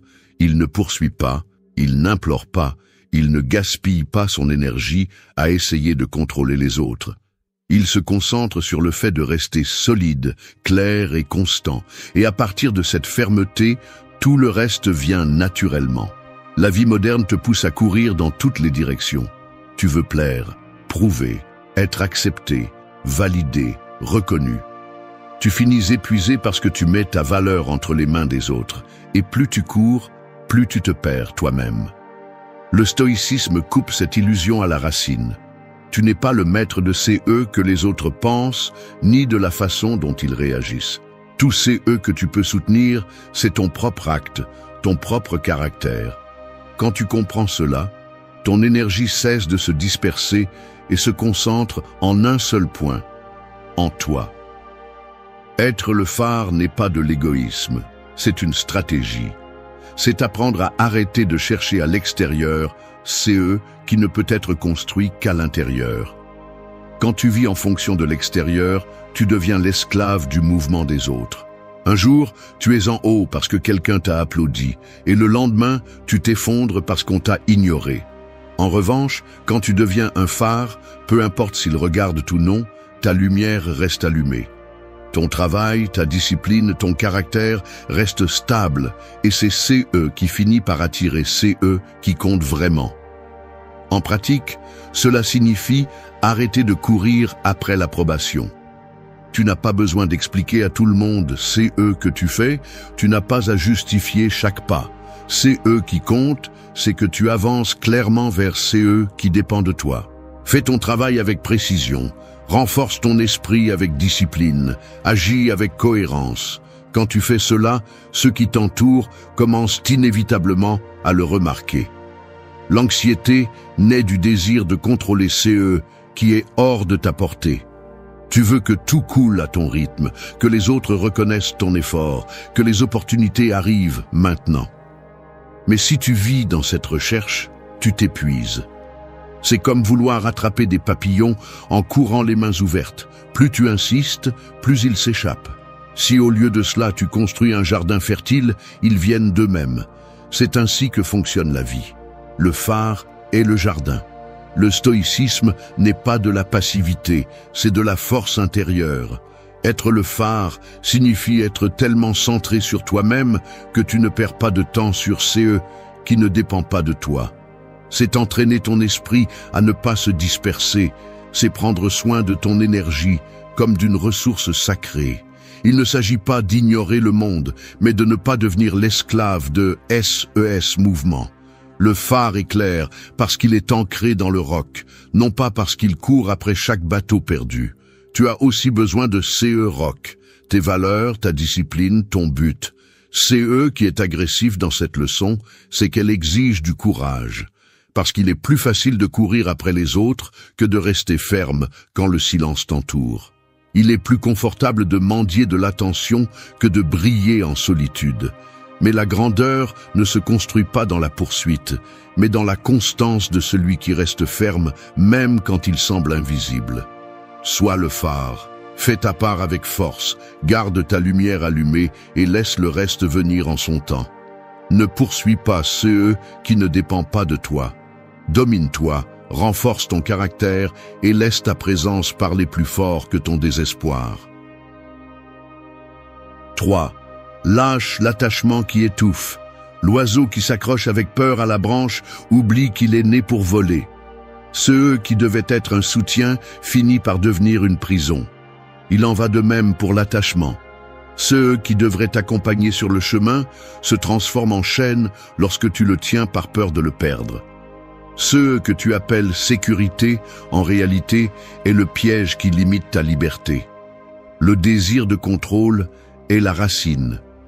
Tu veux qu'une personne ne change jamais, qu'une situation dure éternellement, que les résultats restent sous ton contrôle.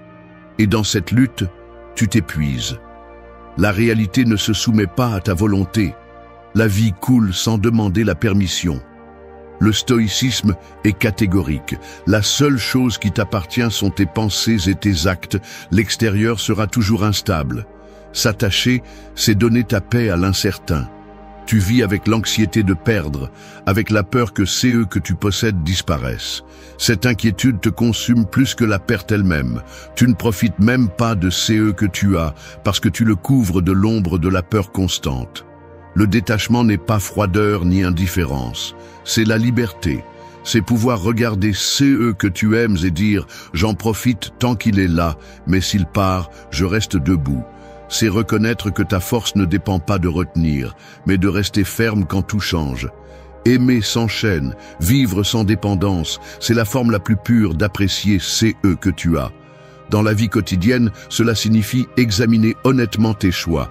Demande-toi si tu es dans une relation par amour ou par peur de la solitude, si tu poursuis un objectif parce qu'il te construit ou parce que tu as peur d'échouer, si tu conserves des habitudes qui ne t'apportent plus rien par habitude.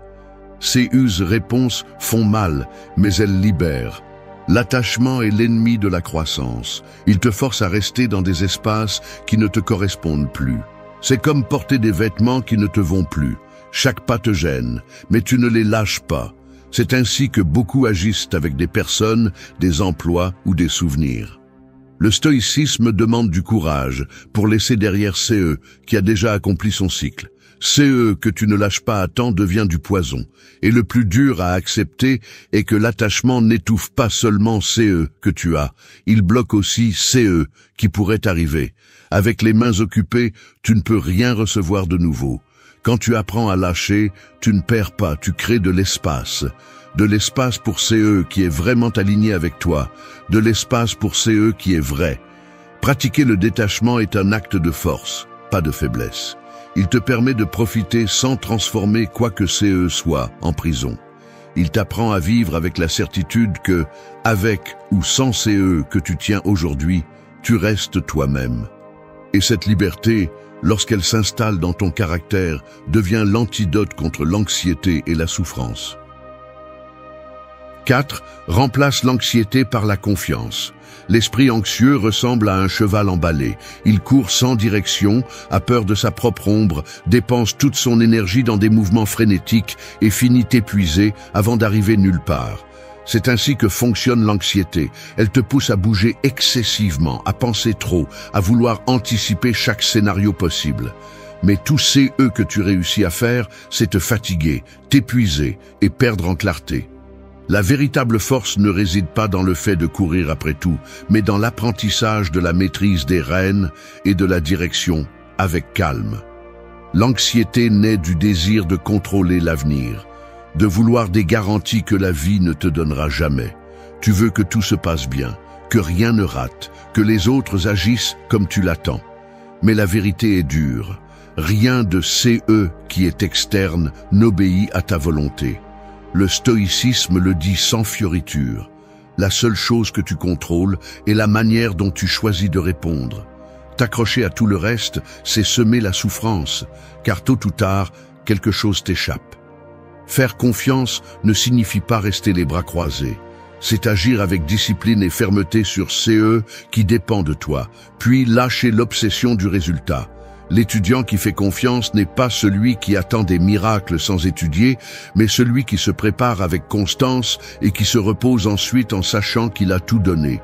C'est cette confiance qui tue l'anxiété, celle qui se construit dans l'action, pas dans la fantaisie. Au quotidien, remplacer l'anxiété par la confiance implique d'entraîner ton esprit à stopper la spirale de pensée qui te dévore. Quand le doute apparaît, rappelle-toi, j'ai déjà fait CE que je devais, le reste n'est pas sous mon contrôle. Cette phrase, simple mais ferme, est un bouclier. Cela implique également de concentrer ton énergie sur des tâches concrètes. Au lieu de t'inquiéter pour 100 choses à la fois, demande-toi, quelle action puis-je entreprendre maintenant ? Fais-le et laisse le reste suivre son cours. L'anxiété est un voleur silencieux. Elle te vole le présent parce que tu es pris au piège dans CE qui n'est pas encore arrivé.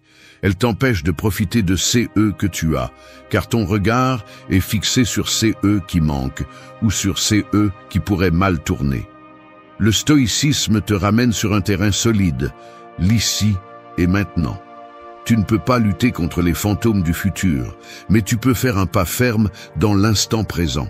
C'est la façon la plus directe de couper l'anxiété. T'ancrer dans le réel. La confiance n'est pas de la naïveté, c'est un acte de force. Cela signifie accepter qu'il y aura de l'incertitude et avancer malgré tout. Cela signifie garder son calme au milieu du bruit, parce que tu sais que ton énergie est mieux investie dans CE que tu peux décider. C'est comme un archer, il prépare l'arc, vise avec précision, lâche la flèche et fait confiance. La trajectoire ne dépend plus de lui, mais la préparation préalable, oui. C'est l'essence de vivre sans anxiété.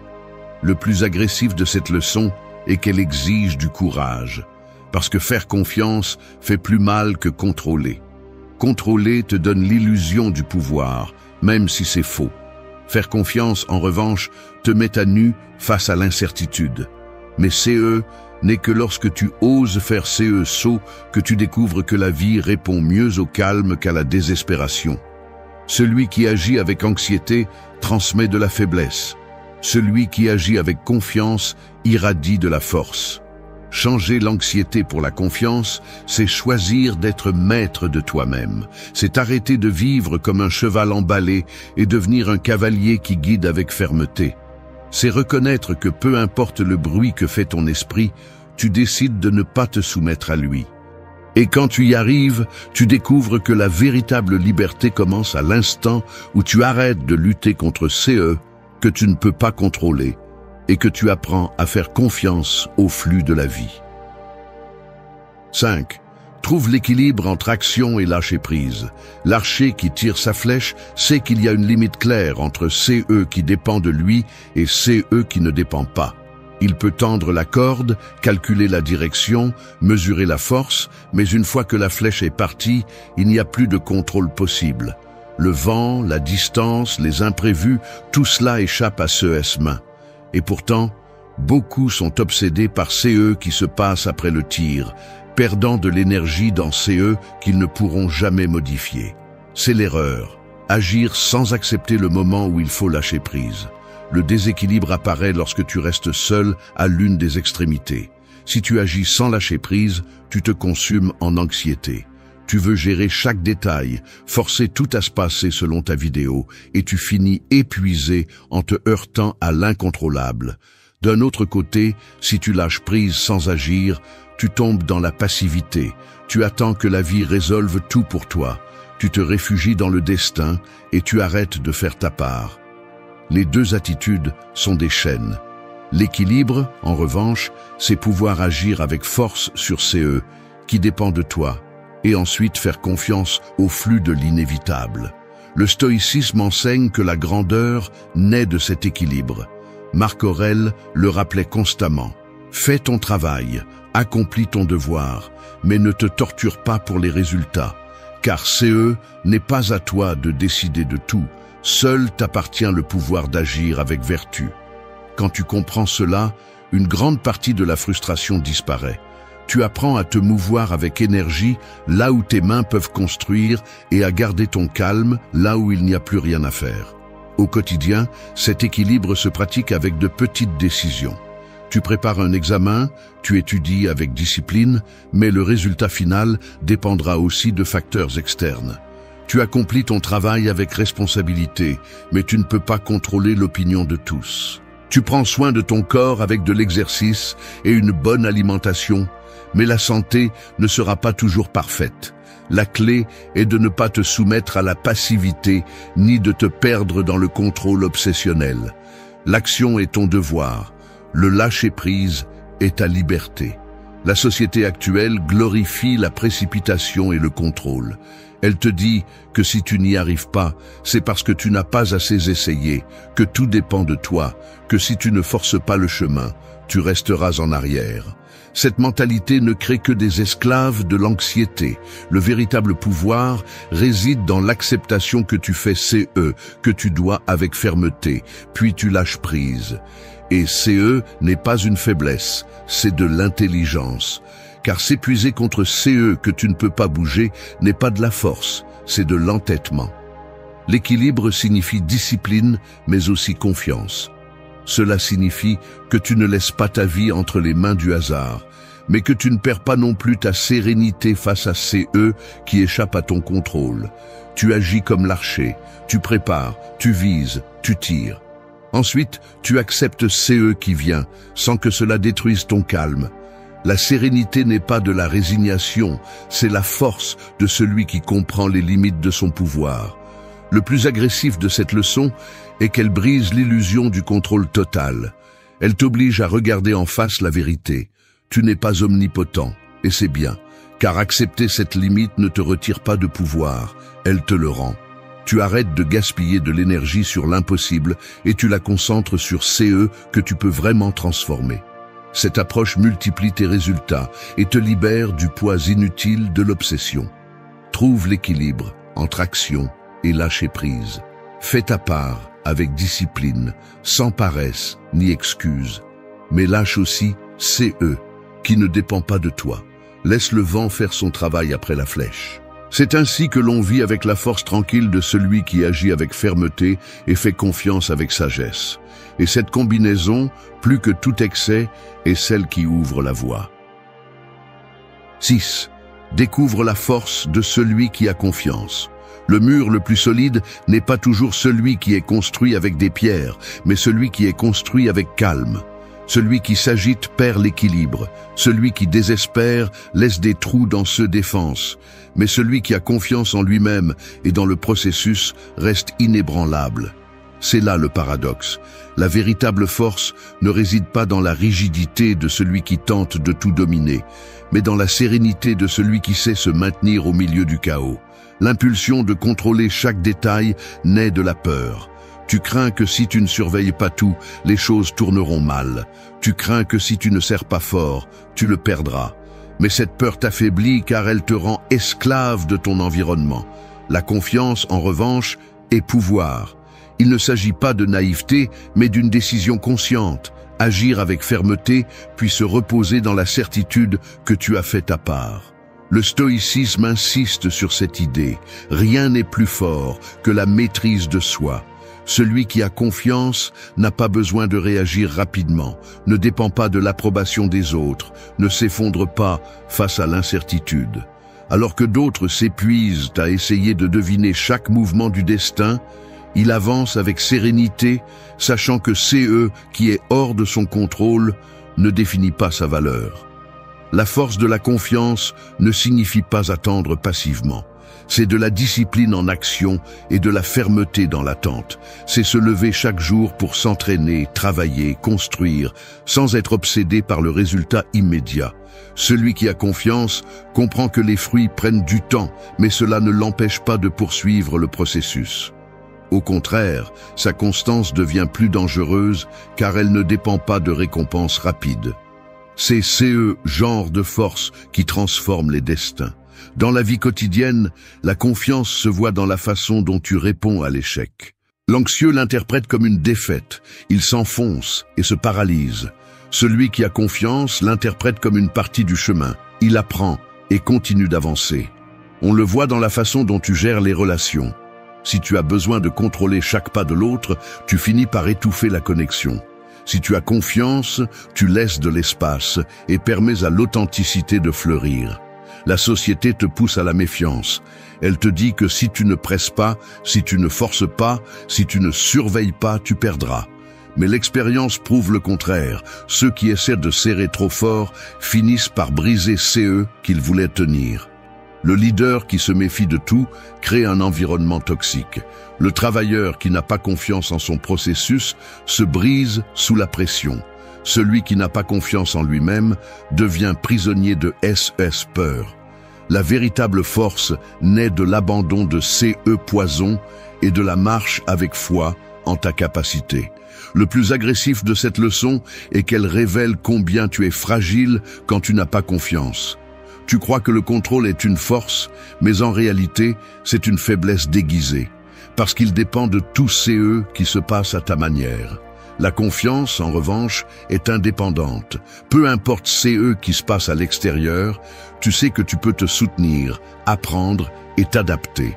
Cela te rend beaucoup plus difficile à briser. Découvre la force de celui qui a confiance. Vise avec le calme qui désarme le chaos, avec la patience qui désespère les anxieux, avec la fermeté de celui qui n'a pas besoin de prouver quoi que c'est soit parce qu'il sait déjà c'est qu'il vaut. C'est là la véritable muraille, la confiance qui ne vacille pas. Et lorsque tu la construis en toi, aucun vent extérieur n'a le pouvoir de te renverser. 7.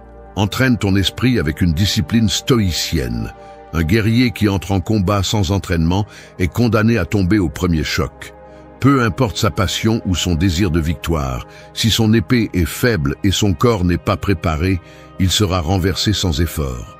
Il en va de même pour l'esprit. Si tu ne l'entraînes pas chaque jour, si tu ne le renforces pas avec discipline, la vie te frappera et te laissera à terre. Le champ de bataille moderne n'a pas toujours des épées ou des boucliers, mais il est plein de problèmes, de tentations, de distractions et de chaos. Et la seule véritable défense que tu as est la maîtrise de ta propre pensée. L'erreur commune est de croire que l'esprit devient fort par lui-même. Tu penses que parce que tu lis des phrases motivantes ou parce que tu traverses des expériences difficiles, tu es déjà préparé. Mais la réalité est dure. Sans pratique, sans entraînement conscient, ton esprit devient un ennemi interne. Il se remplit de peur, de pensées répétitives, d'anxiété, et au lieu de te pousser, il te sabote.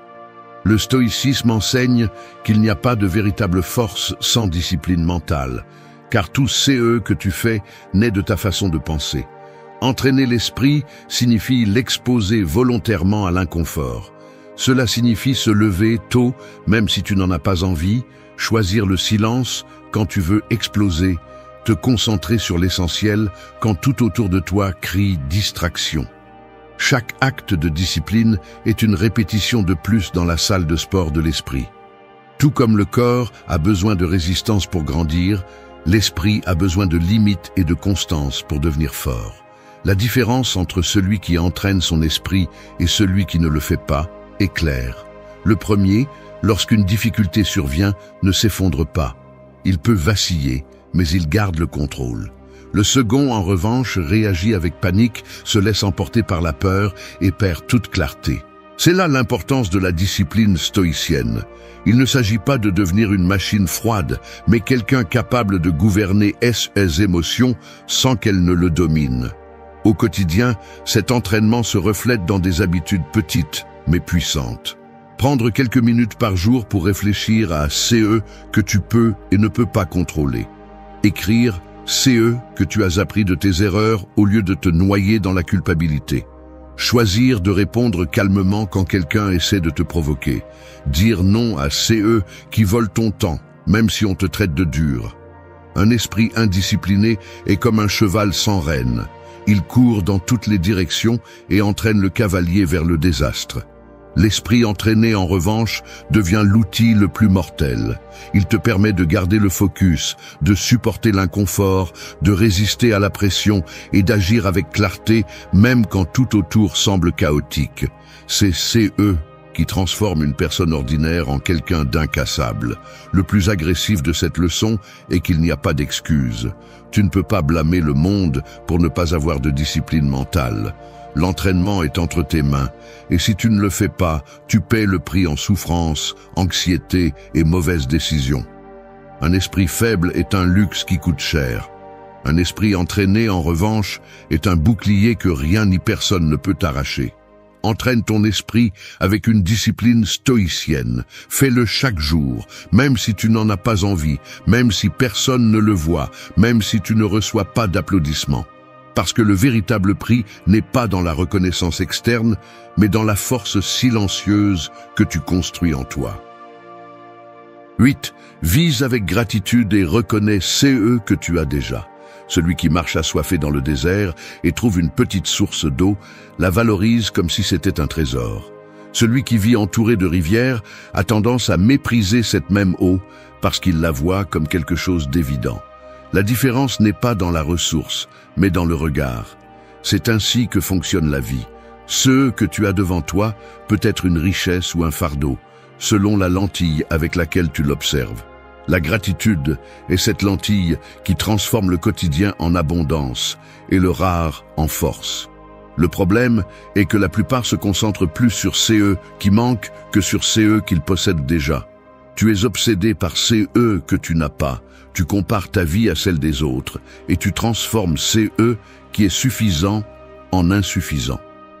Cette mentalité te lie, car la recherche de CE qui manque ne se termine jamais. Quand tu atteins un objectif, tu en désires déjà un autre. Quand tu obtiens un objet, tu le sens déjà vieux. Tu vis dans un cycle d'insatisfaction que même le plus grand succès ne peut combler. Le stoïcisme brise CE cercle en t'apprenant à regarder CE qui est déjà entre tes mains comme le véritable champ de bataille. La gratitude n'est pas un acte romantique, c'est une pratique de force. Il ne s'agit pas de conformisme, mais de reconnaître CE que tu as pour l'utiliser comme base solide.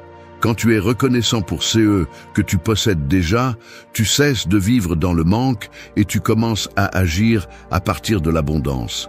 Ton esprit s'élargit, ton anxiété diminue et ton focus devient plus clair. Au quotidien, cela signifie t'arrêter et reconnaître le simple, le fait d'avoir un corps qui te permet de te lever, un esprit capable d'apprendre, un toit qui te couvre, des personnes qui t'accompagnent. Ces détails que tu prends aujourd'hui pour acquis sont les mêmes que d'autres implorent. Quand tu prends conscience de cette réalité, ta façon de faire face au monde change. Tu ne pars plus du manque, mais de la force de quelqu'un qui reconnaît sa richesse actuelle. La gratitude est aussi un antidote contre l'attachement. Si tu apprécies CE que tu as pendant que tu l'as, tu cesses de l'étouffer par peur de le perdre. Et si un jour il s'en va, au lieu de te noyer dans le désespoir, tu restes avec la satisfaction de l'avoir pleinement vécu. Cette mentalité te rend libre car tu n'as pas besoin d'accumuler sans fin ni de dépendre de CE qui n'est pas encore arrivé pour te sentir en paix. Le plus puissant de cette leçon est qu'elle change ta façon d'interpréter l'adversité. Même en pleine chute, tu peux trouver quelque chose à remercier.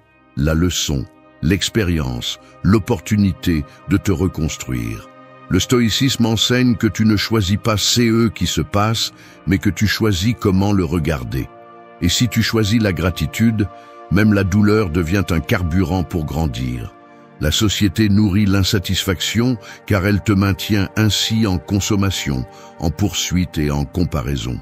Elle te fait croire que tu n'as pas assez, que tu as besoin de plus pour être quelqu'un. Mais la gratitude détruit CE mensonge. Elle te place dans une position de pouvoir car tu comprends que tu es déjà quelqu'un avec CE que tu possèdes maintenant. De là, tu construis, de là, tu avances sans dépendre de l'illusion que le vide sera comblé par l'extérieur. Vivre avec gratitude, c'est vivre éveillé.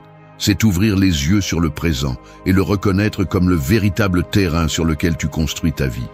C'est une pratique quotidienne, pas un sentiment passager.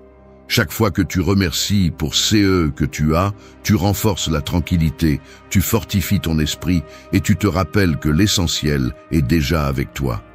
Et quand tu le fais, la vie cesse d'être une poursuite sans fin et devient un chemin solide, où chaque pas a du sens parce que tu le fais à partir de l'abondance intérieure.